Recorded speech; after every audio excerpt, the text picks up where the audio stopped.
Hi friends, Kudumbashree ശാരദയുടെ പുതിയ review വീഡിയോയിലേക്ക് എല്ലാവർക്കും സ്വാഗതം. അപ്പോൾ ഇന്നത്തെ എപ്പിസോഡ് വന്നിട്ട് നമ്മുടെ മധുശ്രീ വിളിച്ചിട്ട് പറയുകയാണ്, നീ ഇങ്ങനെ കരയണം എന്നൊക്കെ പറഞ്ഞിട്ട് പറയുകയാണ് ചെയ്യുന്നത്. അപ്പോൾ നമ്മുടെ വിഷ്ണു ആണെങ്കിൽ കുടുംബശ്രീ ഹോട്ടലിൽ പോയിട്ട് അവിടെ നിന്നെല്ലാം കേൾക്കുകയാണ്, ദേവനോട് ശാലിനി പറയണതെല്ലാം കേൾക്കുകയാണ് ചെയ്യുന്നത്. അപ്പോൾ പറയും, നിനക്ക് സത്യങ്ങൾ പറയായിരുന്നില്ലേ എന്ന് പറയുമ്പോഴാണ്, ഞാൻ ശരിക്കും പറയുമായിരുന്നു, ഈ നമ്മുടെ സത്യനെയും പപ്പിമോളെയും കാണാത്ത ആ ഒരു വെപ്രാളത്തിൽ ഞാൻ പറയാൻ വിട്ടുപോയതാണ്. അത് കഴിഞ്ഞ് കിട്ടിയതിന് ശേഷം സത്യാമ്മയുടെ അടുത്ത് പറയാമെന്ന് പറയുമ്പോഴേക്കാണ് സത്യാമ്മ എല്ലാവരും കൂടെ എന്നിട്ട് ശാരദാമ്മ പറയും, സത്യാമ്മ എന്നിട്ട് ഇതെല്ലാം പുകിലുകളും കഴിഞ്ഞതിന് ശേഷം സത്യാമ്മ എന്താണ് കലക്ട്രേറ്റിലേക്ക് വന്നപ്പോൾ പിന്നെ നമ്മളെ രണ്ടാളെയും കണ്ടു, വിഷ്ണുവും കണ്ടു എന്നൊക്കെ പറഞ്ഞിട്ട് നമ്മുടെ വിഷ്ണുവിൻ്റെ കാര്യങ്ങളൊക്കെ കുടുംബശ്രീ ഹോട്ടലിൽ നിന്ന് ഇതെല്ലാം കേൾക്കുകയാണ് ശാരദാമ്മ പറയണത്. ശാലിനി പറയുന്നുണ്ട്, അതെല്ലാം കേട്ടു, നമ്മൾ സംസാരിച്ചതും ഞാനാണ് എന്നൊക്കെ പറഞ്ഞിട്ട് സംസാരിച്ചില്ലേ, കലക്ടറിൻ്റെ ഭാര്യയാണെന്നൊക്കെ ഭർത്താവാണെന്നൊക്കെ പറഞ്ഞതൊക്കെ കേട്ടു എന്ന് പറഞ്ഞിട്ട് നമ്മുടെ ശാലിനിൻ്റെ അടുത്ത് ഇവർ സംസാരിക്കുന്നത് ഫുള്ളും ജനലിൻ്റെ അപ്പുറത്ത് നിന്നിട്ട് വിഷ്ണു കേൾക്കുകയാണ് ചെയ്യുന്നത്. അയ്യോ, ഞാൻ തെറ്റിദ്ധരിച്ചു പോയല്ലോ, ശാലിനി തെറ്റിദ്ധരിച്ചല്ലോ എന്ന് പറയും. ശരി, അപ്പോൾ ഇതൊക്കെ ഞാൻ വേണമെങ്കിൽ പറയാമെന്ന് പറയുമ്പോൾ ആരെന്ത് പറഞ്ഞു കഴിഞ്ഞാലും സത്യാമ്മ ഇനി വിശ്വസിക്കാൻ പോകുന്നില്ല, എന്നെ തീരെ സത്യാമ്മയ്ക്ക് വിശ്വാസമില്ല എന്ന് പറയുകയാണ്. എങ്കിൽ പിന്നെ എന്നാൽ പിന്നെ ആ സത്യമോളുടെ എന്താണ് ആ രഹസ്യം എന്താണെന്ന് ചോദിക്കുമ്പോൾ വിഷ്ണുവും കാതോർത്ത് നിൽക്കും, എന്താണെങ്കിലും പറയുമല്ലോ എന്ന് കരുതിയിട്ട്.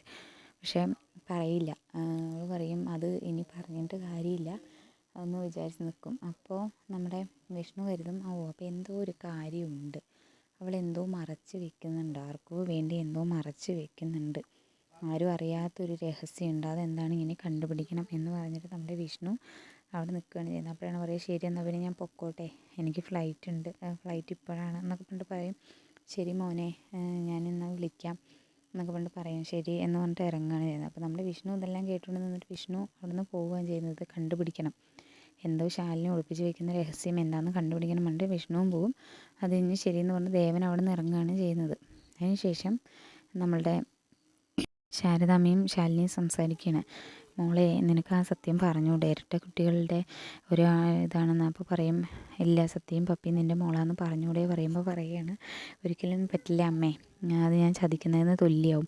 പപ്പിയും രോഹിത്തും ശ്യാമയും ഇപ്പം നല്ല രീതിയിലാണ് ജീവിക്കുന്നത്, അത് എൻ്റെ പേരിൽ അവർ തമ്മിൽ തെറ്റിക്കാൻ എനിക്ക് താല്പര്യമില്ല അമ്മേ എന്ന് പറഞ്ഞിട്ട് പറയുകയാണ് ചെയ്യുന്നത്. മോളെ എന്ന് പറഞ്ഞിട്ട് ശാലിനി പോയി കിടക്കാൻ വേണ്ടിയിട്ട് റൂമിലേക്ക് പോവുകയാണ്. അവളാകെ തളർന്ന മട്ടിലാണ് പോകുന്നത്. അതിനുശേഷം നമ്മുടെ സത്യാമ്മൻ്റെ വീട്ടിൽ കാർത്തികൻ്റെ അടുത്ത് ചോദിക്കും, അവനെവിടെ?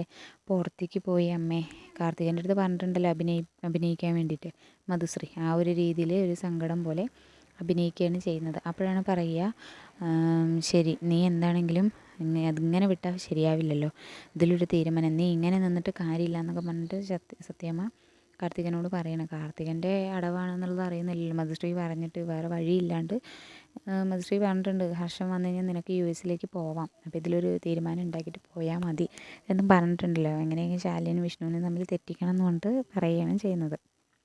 അപ്പോൾ നമ്മൾ സത്യം പറഞ്ഞിട്ട് ഇനി ഇങ്ങനെ വിട്ടാൽ പറ്റില്ല, അവൻ വരട്ടെ പറയും. അപ്പോഴാണ് വിഷ്ണു ശരിക്കും അവിടെ വന്ന് ഇറങ്ങുന്നത്. കറക്റ്റ് സത്യാമ്മൻ്റെ മുന്നിൽ, നീ എവിടെ പോയി? ഞാൻ കാറ്റ് കൊള്ളാൻ പോയത്, ഇവിടെ എവിടെയും നിന്ന് നിനക്ക് കാറ്റ് കൊള്ളാൻ പറ്റില്ലേ, നീ ഇപ്പോൾ അവളുടെ അടുത്തേക്ക് പോയതാണെന്നറിയാം, പിന്നെ നീ എന്തിനാ ഇവളെ കല്യാണം കഴിച്ചു കൊണ്ട് വന്നത് എന്നൊക്കെ പറഞ്ഞിട്ട് ചോദിക്കുകയും ചെയ്യുന്നത്. അപ്പോൾ പറയും, ഒന്നും മിണ്ടാൻ വഴിയില്ല, കാരണം സത്യം കണ്ടുപിടിക്കാനാണെന്നുള്ളത് അമ്മൻ്റെ അടുത്ത് പറഞ്ഞാൽ പറ്റില്ലല്ലോ, അപ്പം മധുശ്രീ ആയിട്ടുള്ള കല്യാണം നടത്തിക്കുമല്ലോ. അപ്പോൾ ഒരു തമ്മിൽ അണ്ടർസ്റ്റാൻഡിങ് ആയിട്ടുള്ള ഒരു വ്യക്തി തമ്മിൽ ഇതാവുകയാണെങ്കിൽ കുഴപ്പമില്ലല്ലോ പരസ്പരം. പക്ഷേ ഇപ്പോൾ കാർത്തിക ചതിക്കാനാണ് നോക്കുന്നത് വിഷ്ണുവിനെ. അപ്പോൾ അങ്ങനെ പറയുകയാണ്, എന്താണെങ്കിലും നീ ഇങ്ങനെ ചെയ്തത് ശരിയായില്ല, ഇതിലൊരു തീരുമാനം ഞാൻ ഉണ്ടാക്കിയേ പറ്റുള്ളൂ, നീ എന്തിനാണ് ഇവിടെ നിന്ന് പോയത് എന്നുള്ളത് എനിക്കറിയണം. ഇവിടെ നോക്കുകൂത്തിനെ പോലെ ഇവിടെ കല്യാണം കഴിച്ചു കൊണ്ടുവന്നാണ്, ഒരു പേരിന് കല്യാണം കഴിച്ചാണ്, ഇപ്പോഴും നിൻ്റെ മനസ്സിൽ ശാലിനിയാണോ എന്നൊക്കെ ചോദിച്ച ചോദ്യത്തിന് വിഷ്ണു ഉത്തരം പറയാതെ, ശരി ഇങ്ങനെ വിട്ടാൽ പറ്റില്ല പറഞ്ഞിട്ട് വിഷ്ണു പോവുകയാണ് ചെയ്യുന്നത്. വിഷ്ണു അകത്തേക്ക് കയറിപ്പോവും. അകത്തേക്ക് കയറി പോകുമ്പോൾ മോളെ, കാർത്തികൻ്റെ അടുത്ത് പറയും, മോളെ നീ ആ ഫോൺ ഇങ്ങോട്ടൊന്ന് എടുത്തേ എന്ന് പറഞ്ഞിട്ട് ഫോൺ എടുക്കുമെന്ന് പറഞ്ഞിട്ട് കാർത്തികനോട് പറയുമ്പോൾ ഫോൺ എടുത്ത് കൊടുക്കുകയും ചെയ്യുന്നു. ഇനി മോള് പൊക്കോ പറയും. ഇവർ രണ്ടുപേരും പോവുകയാണ്. അതായത് വിഷ്ണു ആദ്യം പോയി, അതിൻ്റെ പിന്നാലെ തന്നെ കാർത്തികയും പോവുകയാണ്. അപ്പോഴാണ് നമ്മുടെ സത്യാമ്മ എന്ത് ചെയ്യുക, ഒരു ഫോൺ കോൾ ചെയ്യും. ഹലോ ജ്യോത്സ്യരേ എന്ന് വിളിക്കും. എന്താണ് ചോദിക്കുമ്പോഴാണ്, ജ്യോത്സ്യരേ, എൻ്റെ മോൻ്റെ കല്യാണം കഴിഞ്ഞു, ശാന്തി മുഹൂർത്തം കുറിക്കാൻ വേണ്ടിയിട്ടാണ്, ഒരു സമയം കുറിക്കാനാണ് പറയുമ്പോൾ ഇവരാകെ ഞെട്ടും. വിഷ്ണുവും കാർത്തികയും പരസ്പരം നോക്കും ഞെട്ടിയിട്ട്, ആകെ പെട്ടുപോയല്ലോ എന്നുള്ളൊരു രീതിയിൽ. അപ്പോൾ പറയും, എന്തെങ്കിലും ബുദ്ധിമുട്ടായിരിക്കും. എന്ത് ബുദ്ധിമുട്ട്, എന്താണെങ്കിലും ഒരു സമയം കുറിച്ച് തരണം പറയും. അപ്പോൾ ആൾ പറയാം, അതിനിപ്പോൾ എന്താണെന്ന് പറഞ്ഞ് കുറിച്ച് കൊടുക്കും. അതായത് ഇനിയിപ്പോൾ എന്താണെങ്കിലും നാളെ ഒന്ന് വീട്ടിലേക്ക് വരണം പറയുകയാണ് ചെയ്യുന്നത്. അതിനുശേഷം നമ്മുടെ പിറ്റേ ദിവസം രാവിലെ ശ്യാമിൻ്റെ അടുത്ത് ഫോണിൽ ശാലിനി വിളിച്ചിട്ട് പറയും, ആ മോളെ ശരിക്കും തന്നെ വിഷ്ണു ഏട്ടനും കാർത്തികയും തമ്മിൽ കല്യാണം കഴിഞ്ഞതാണോ? അതെന്താ ചേച്ചി കുഞ്ഞേച്ചിക്ക് ഇത്ര സംശയം ചോദിക്കും.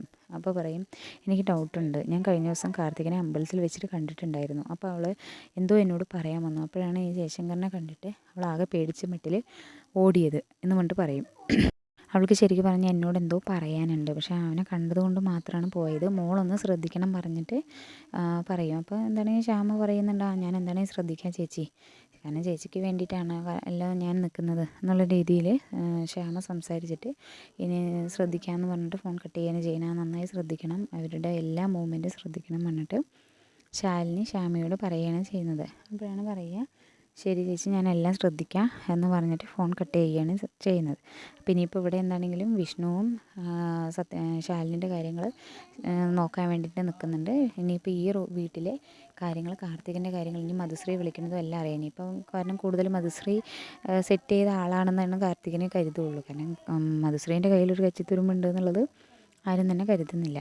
അപ്പോൾ എന്താണെന്നുണ്ടെങ്കിലും വിഷ്ണു ഇനി സത്യങ്ങൾ കണ്ടുപിടിക്കാൻ വേണ്ടിയിട്ട് റെഡിയായി നിൽക്കുകയാണ്. അപ്പോൾ എന്താണെങ്കിലും സത്യമോളുടെ കാര്യം എല്ലാം അറിയുമോ എന്നുള്ളത് നോക്കാം. അല്ലെങ്കിൽ ദേവനോ തേജസ്വിനിയോ ഇനി സത്യങ്ങൾ പറയുമോ, അതുപോലെ ഇനി ഇവർ കണ്ടുപിടിക്കുമോ, ഇനി പപ്പിമോളുടെയും സത്യമോളുടെയും കാര്യം വിഷ്ണു തന്നെ കണ്ടുപിടിക്കുമോ എന്നുള്ളത് നമുക്ക് എന്താണെങ്കിലും മറ്റന്നാളത്തെ റിവ്യൂവിൽ ഞാൻ ഇടുന്നതായിരിക്കും.